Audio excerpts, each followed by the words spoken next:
Imagine you're starting a company, no one really knows who you are, what you do, so this is where communications comes in. So in today's video, I'm going to talk to you guys a little bit more about what communications is. So since I've worked in the corporate division within healthcare and within creative industries, I'd like to just share that information with you guys.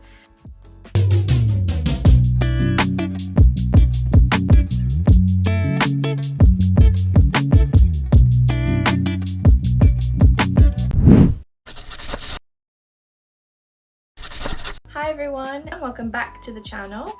If you're new here, my name is Mona. I'm an ex-journalist and a writer. I'm a magazine journalist. I've recently dabbled in communications, and in the past I've attended events like London Fashion Week to write for magazines. I have dabbled in communications, mostly in the creative industries in the past, and most recently I worked within the NHS, in the corporate division, working in the communications team. So quite recently I was scrolling through Instagram. As some of you may know, I'm looking for a new job alongside my YouTube channel and my Substack newsletter. So while I was researching for jobs, I came across a recruitment company, and they're called Caliber Careers, which I will link down for you guys. I will link it below for you guys if you guys want to check it out on Instagram. So I was scrolling through, they basically made a recent post which talks about how communications is one of the major skills employers are currently looking for, and not a lot of people know about what communications is. So communications can be vast different things. Communications is a spectrum, so PR sometimes comes into it, and then you kind of have PR comes into communications. You also have media relations, so it can get quite confusing. And because I specifically worked within a communications department, I kind of wanted to talk a little bit more about what communications is, how you guys can update your skills, where you can update your skills, and my experience of working within communications, and how you could possibly have transferable skills actually to work within communications. It's one of the most sought after skills that employers are looking for in this current climate. So I thought I'd share that with you guys.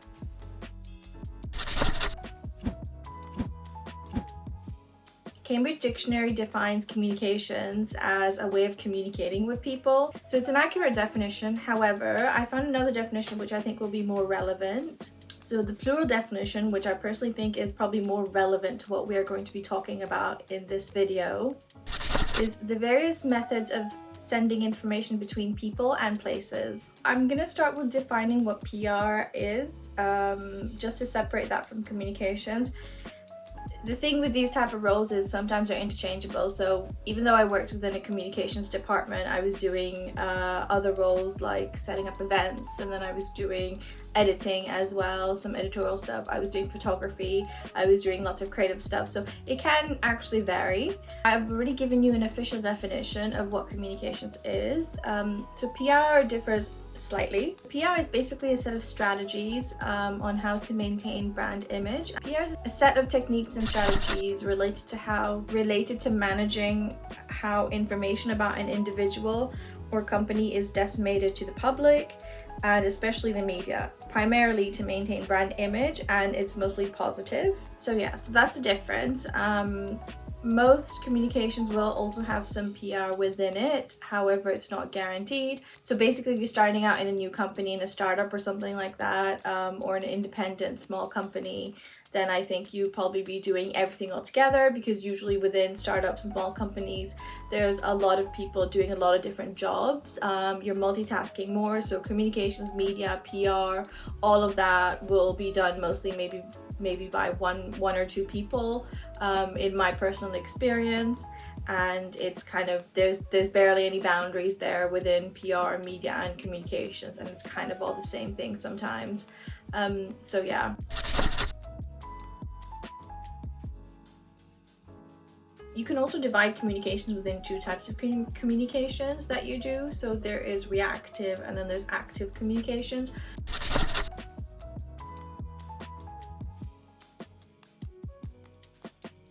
So reactive communications is, for example, something happens within your company which might not be so good. For example, the brand that you're showcasing has pulled out, or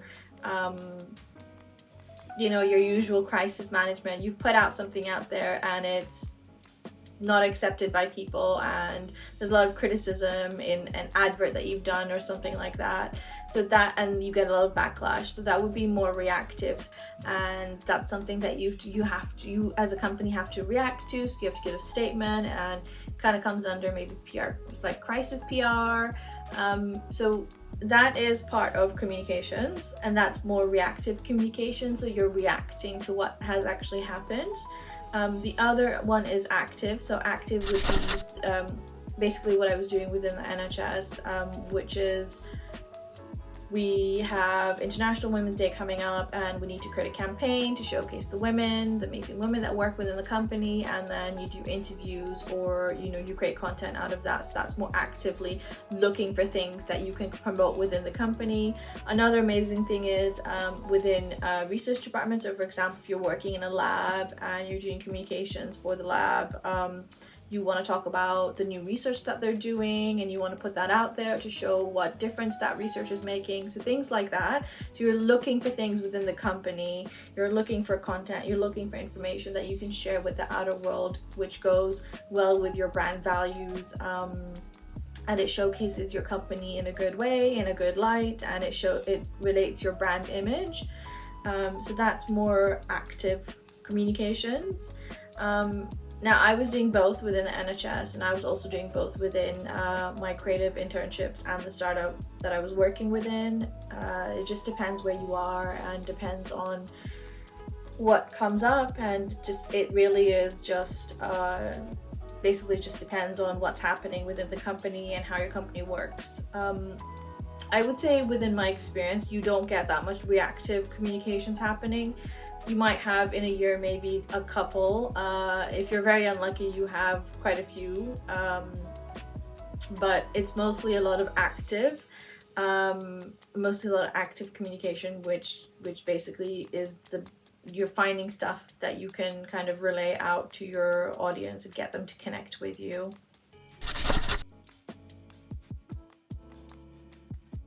So there are some similarities within creative and healthcare communications. They both require press releases. They both involve managing social media channels and obviously relaying a brand image to the wider public, and obviously to the audiences who connect with the brands and companies. There's also events. So within my communications team, we actually held quite a bit of events. We had a communications calendar which we were following. So I think the main difference is the style of how creative companies work as opposed to healthcare corporate company. It's very different. I think within creative companies, you're essentially managing creative people. So I think managing creative people and then managing a more maybe like traditional educational background, so managing doctors and research assistants and research teams is primarily very different to managing writers or journalists or creative graphic designers or journalists. So it's primarily very different. So my introduction within communications actually started in my first freelance job. I was working with a company, and it was an events company that held an annual event of couture designers. It was an annual event held in London. My job role was to write press releases, and I was also doing some content updates on the website, but primarily it was mostly press releases and trying to get media and publications to actually attend the annual event so that we could get coverage. Primarily I was focusing on press releases, but press releases were very different. The annual 3-day event basically brought together a bunch of couture and luxury designers from all over the world into London, and so the designers used to come out here and we used to promote them, and we used to sell tickets for the event as well. So writing press releases was very different for that kind of role, as opposed to maybe writing press releases within communications within the NHS. Within creative industries, I was mostly writing about what the event is, what exactly it showcases, what the aim of the event was, who was attending. And now we did a press release every time we had a new designer or a new brand sign on with the company.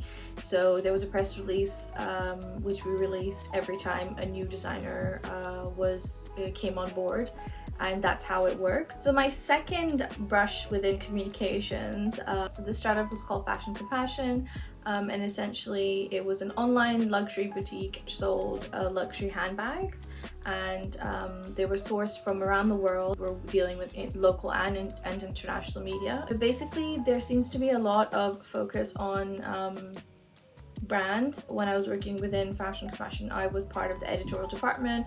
I wrote and edited a lot of pieces. I helped with some press releases that we did for new brands coming on board. I was taken on at a time where the company was rebranding, so we did lots of press releases about the rebrand, about the relaunch event. So we worked on a little bit about the events. We also did a lot of social media with that. Yeah, so there was a lot of similar things kind of within the creative industry. So I really enjoyed that internship actually, and I think it was my first job straight out of college, which I loved, and I was working in a startup, so it was really cool. So there was me and two other people, so there was three of us all together in the team, and then obviously the owner, and because she was grateful enough to let me sit in some of the meetings with brands coming on board, and that was really good experience for me to have actually, because I don't think I would have gotten that type of experience anywhere else. So I'm definitely grateful that she allowed me to sit in, and I learned how to make a deal, how to sit with people. I learned how to make transactional deals. I learned how to bring brands on board for a luxury boutique, and that was all very valuable information, which hopefully I can use in the future. I haven't yet used, but it's definitely something that I will be keeping on the books as a highly desirable skill.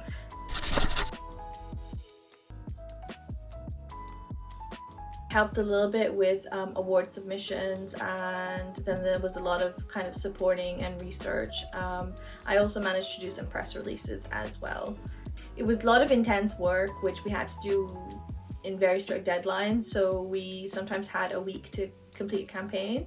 So we sometimes had 3 days to complete a campaign. We would get interviews last minute, a lot of chasing people and things like that. But eventually a lot of it worked out in the end. And even though it's high pressure, I think we kind of just got on with the work. So yeah, that was my experience.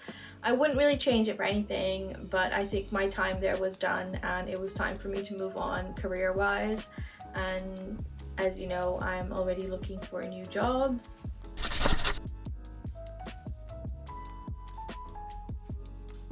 So I just really want to point out that I actually did an undergraduate in journalism, and within journalism we actually didn't really learn much about communications and PR or media. It was heavily focused on creating articles and news packages for companies like BBC and things like that. So I pretty much learned a lot of what I know now on internships and working with startups and work experiences and job roles and things like that. So I didn't really come with a background, but I know that you can do a communications undergraduate and a master's. I'm pretty sure London College of Fashion have one. They definitely have a communications department, and I'm pretty sure I've seen an undergraduate and a graduate. So there's people that come from different backgrounds. You can basically do an English degree and go into communications. You don't have to have a communications degree. There's lots of transferable skills. That happens within any department. I know you'll know that if you're a job seeker or if you've worked within the UK, you know that lots of employers will take transferable skills. I wasn't sure that communications did actually come under journalism.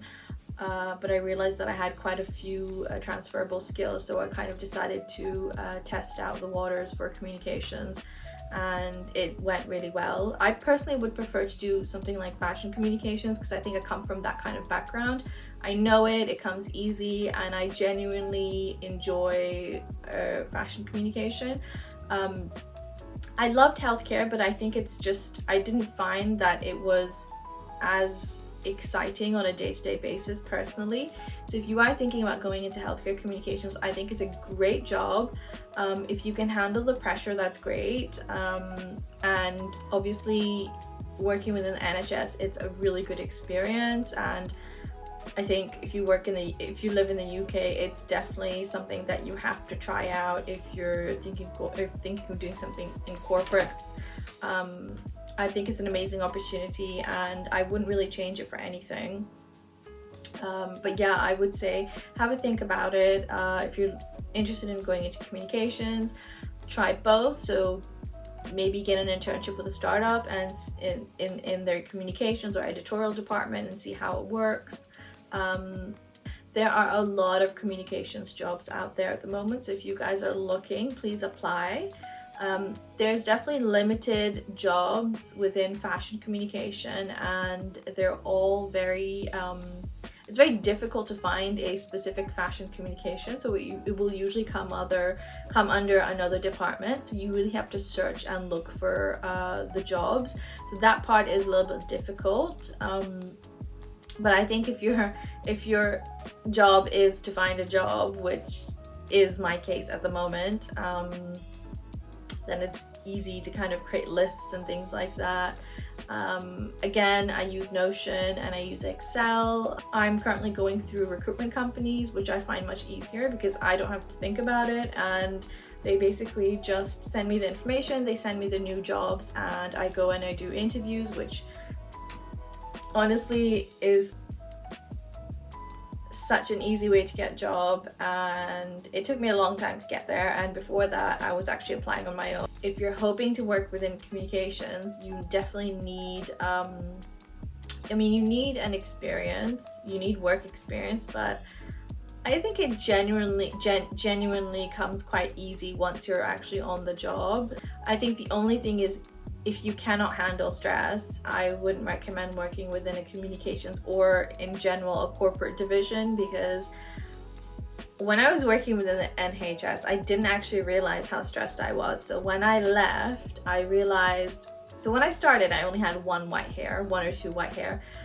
But when I left, I actually had a lot more, and I didn't realize that until I actually left. And then I spent some time at home, and I was like, oh my god, I think I was doing my hair once or washing my hair, and I realized I actually grew a lot more white hair, which at the time when I was going through it, I didn't think it was stressful because I don't really show it, but it was very stressful, and I'm glad I left. So yeah, if you don't want any white hair, make sure you don't work within a division, within a corporate division, which is too stressful. I definitely feel much happier after I've left. Even though I did love the place and I love the job, I definitely feel like it was the right decision for me to make, and I'm definitely happy and excited for what's coming ahead. I would love to go into maybe creative communications or something like that. So for now, I am actually enjoying the application process because I'm actually very excited about what my next role will be, and I will make a whole video on what my application process is and how I go about job seeking and how I go about applying for jobs, especially in this climate. So I think I've covered everything. If I have left anything out, you guys can always send me an email, which again I will link down below, and you can ask me any questions. If you guys are applying, I'm here to answer your questions. If you want to go into healthcare communications and you want some more questions, you want to go into more detail, I'm happy to help you and help with your applications. If there's any questions I can answer. I know how difficult it can be, and I'm definitely here to help. If you've watched until the end, again, thank you so much for watching. I appreciate every single one of you guys who watch, even if there's 4 views on my videos or if there's 1.4k views. I appreciate every single one of you who took the time and watched my video, and yeah, I'm very, very grateful, and hopefully you are enjoying my video and that I've brought some sort of value and I've answered some of your common questions about working within communications. So yeah, I will see you next week.